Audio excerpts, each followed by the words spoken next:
The Sigma 35mm f1.4 DG HSM was the first prime lens introduced by Sigma on its revamped Global Vision lineup back in 2012.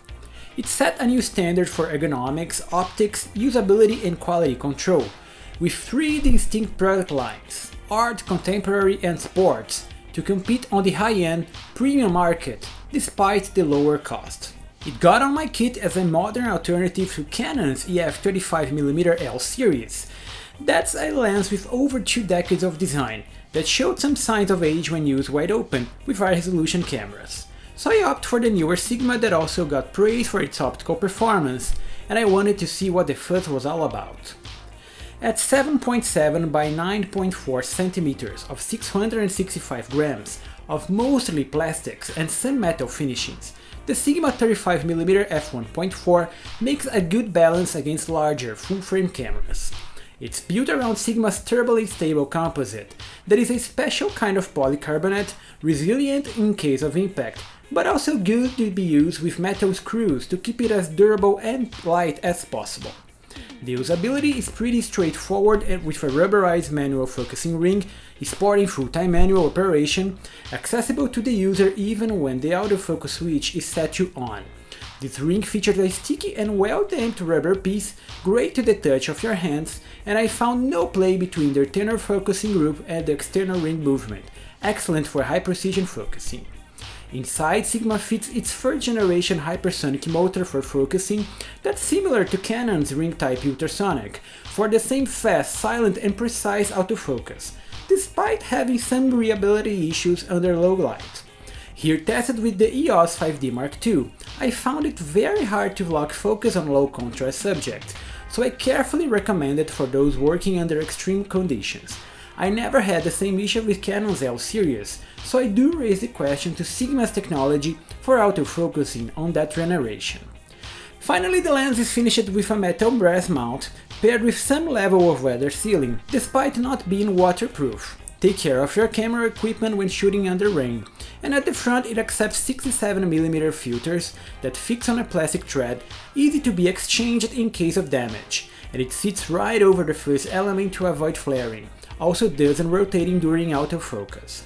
Sigma also includes a carrying pouch and a plastic lens hood with the kit, and it all feels very premium for the price, a nice touch for its very low cost, high-end market. With an astonishing 13 elements in 11 groups optical formula, including 2 aspherical elements to enhance sharpness, 1 FLD piece that features the properties of fluorite, and 3 SLD glasses for super low dispersion. What the Sigma 35 f1.4 DGR delivers optically is superb. Even wide open, we can get details and contrast up to the corners of the frame that neither Canon nor Nikon delivers on their full-frame lenses, making it a perfect match for nearer high-resolution cameras. Landscapes, high-precision product shots, and even some portraiture will benefit from the perfect optical formula, and it sets Sigma apart from the market at a much lower cost. It is easy to work with it wide open, not really minding optical shortcomings. One thing that is always have to remember is top-down on lesser lenses.